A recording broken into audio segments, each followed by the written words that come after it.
Hello everybody, today we're in Dungeon Quest. I believe I've made a video on this, but today I'm going to give you some of my personal tips, because that's what I do for most games anyway. So besides that, I saw somebody in the chat, and they did something called RBXP, and then you can type like numbers. There's always been a trick for numbers, but after the grade got patched, like nobody found another trick until now, which is RBXP. So just type in RBXP and you'll be able to, in all caps locks, and you'll be able to type in numbers. So anyway, for the basics, if you want to go down here, you want to go into here and you'll find a wand, a sword, and a fireball, and an arcane, and a taunt. So anyway, a fireball, you shoot a fireball and it explodes and does some damage. And then your taunt, it makes every monster go for you. When you're a beginner, you do not want to use taunt, because taunt is a death trap as a beginner. So anyway, what you want to do is you want to either equip your wand or your sword. So wands normally have a lot of spell power and don't do that much damage, and spell power makes your magic spells stronger. So yeah, so it'll make your magic spell stronger, like your fireball. Your fireball's a magic spell, so it'll do more damage with your wand. And then there's a sword. I do not recommend a sword as a beginner, and I'll tell you why. So swords, they have physical damage, which, like, physical damage makes like battle spells, like combat spells, stronger, like my whirlwind ability. And it also makes your swings do more damage.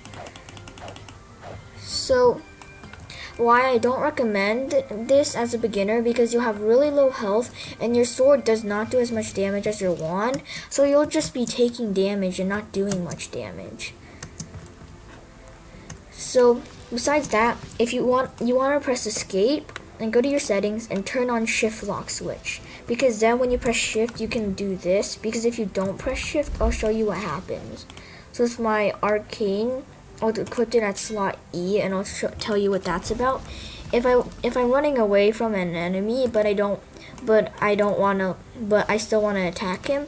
If I'm running away and I want to use my arcane spray, let's just say, it's impossible. I'll be shooting the way I'm facing. But if you use shift lock switch, then you'll be able to turn like you're in first person mode, but you'll be able to see like you're in third person mode. So shift lock switch is really good for this game.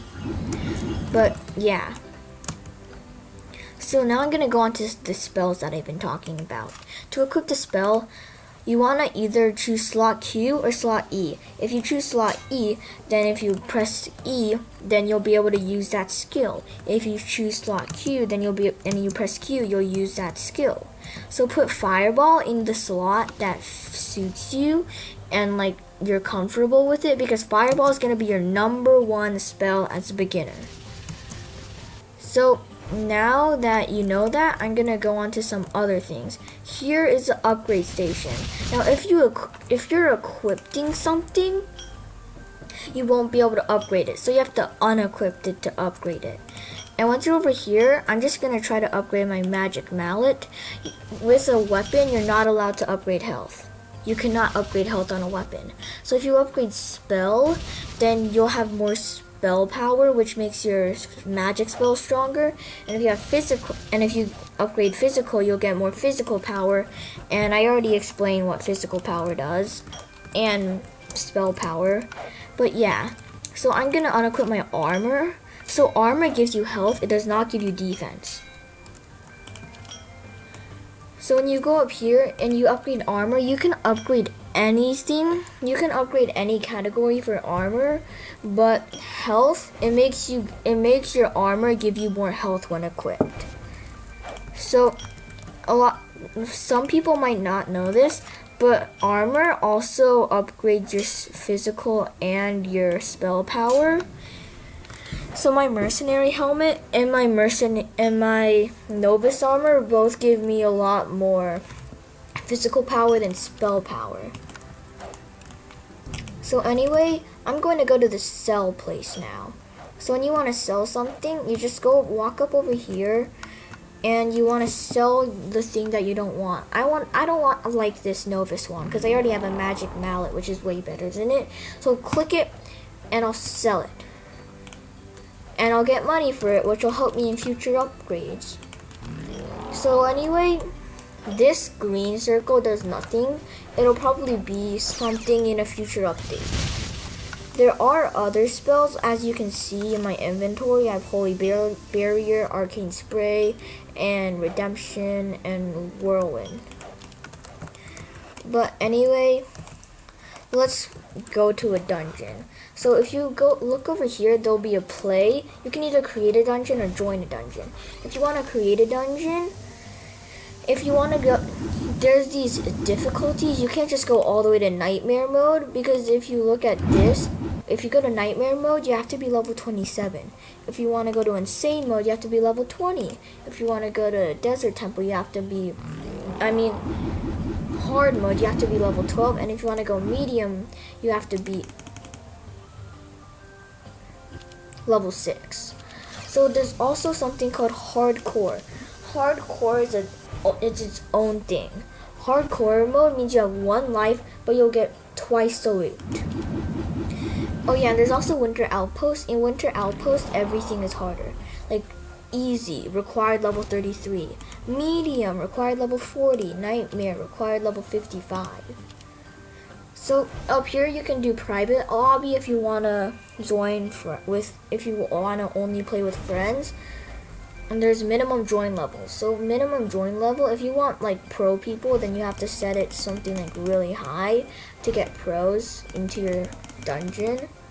So I'm just gonna explain minimum. I'm just gonna explain private lobby first.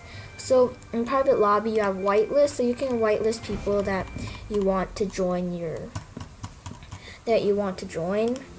So if you don't, so I'm just gonna join this guy, and if I don't want to be here, okay, let's say I want to join this guy. If I don't want to be here, I'll just leave. So now I'm gonna go over now I'm gonna tell more about hardcore mode. So hardcore mode for easy, equipped hardcore mode. And with hardcore mode, you'll get twice the loot, but you only have 1 health. But easy mode is really easy, so you don't need more than one life. So yeah. So once you're a beginner, you should always use your staff, like I said, and just spam those fireballs. For medium, don't go straight to hardcore mode. Get a few better items and then go to hardcore mode. And for hardcore mode, always use your spells unless you know that you can do it unless you know that you can complete a dungeon without using spells. So now I'm going to so now you want to play until you're level 5 or something, and I'll tell you what to do next. So once you're level 5, you'll know what to do. So you've played a few dungeons and you've got a few items, because every dungeon you complete you get an item or 2 items if you have hardcore mode. So after that, you want a mallet you want at least 80 damage, 80 total physical damage, and then you can go and use your melee weapons, because once you have 80 total physical damage, you'll be a beast and you'll be able to destroy anything.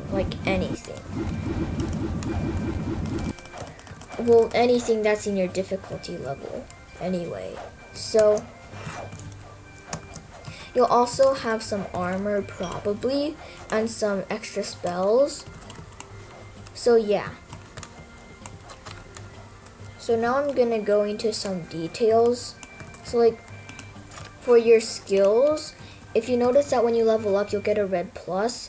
You'll be able to upgrade your skills. I recommend not getting stamina like I did, because stamina barely gives you any health. Your armor gives you most of your health. While spell power and physical power, you actually need it. So I'm going to go and show you a few tricks. And I like joining dungeons because I like going with other people.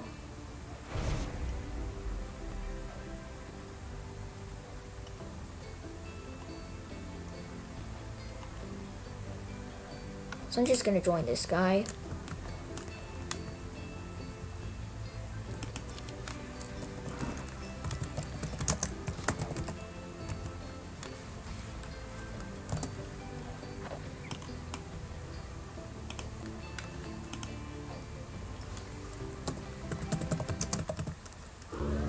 So now we're in a dungeon. I'll give you a few tips that I have for these dungeons. So in special rooms, you'll be able to do these things.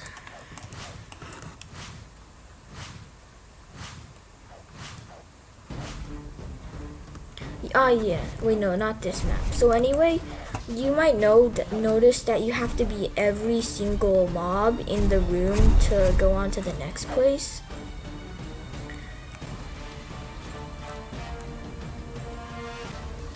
And in a room like this, one side's gonna be barricaded, so you have to go through the other side. Like that side's barricaded, so you have to go through this side.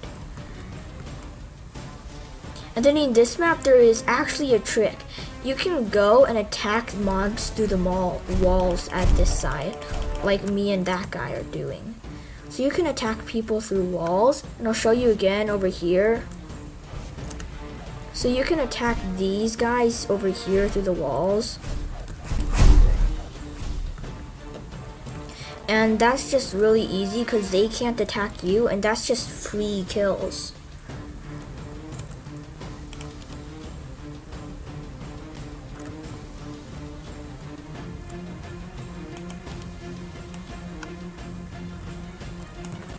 So anyway, on the boss battle, I'll show you a trick that you can do at the boss battle. But yeah.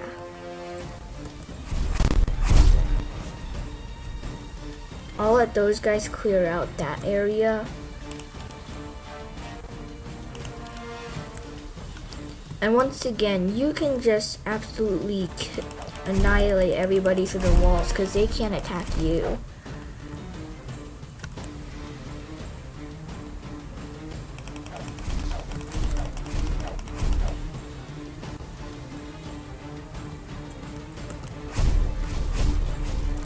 And that guy is gonna destroy those people through the walls, or maybe I'll do it. So now we're at the sand giant. So I might not be able to like actually show you because we're in a group, but I'll just tell you. So this is where you actually might need your taunt for if you're in a big group, but I don't really use my taunt. So if you can lure the giant up to these torches over here, and like stand on the opposite side of the torch, like over here, like if you stand over here and the giant's over there, then he'll get stuck and he'll literally can't attack you unless he climbs over, but he will move a bit, so you have to move with him to always stay on the opposite side of the torch as him, and then he won't be able to damage you. But yeah, that's all I have for my tips for Dungeon Quest. So I'll see you later, and bye.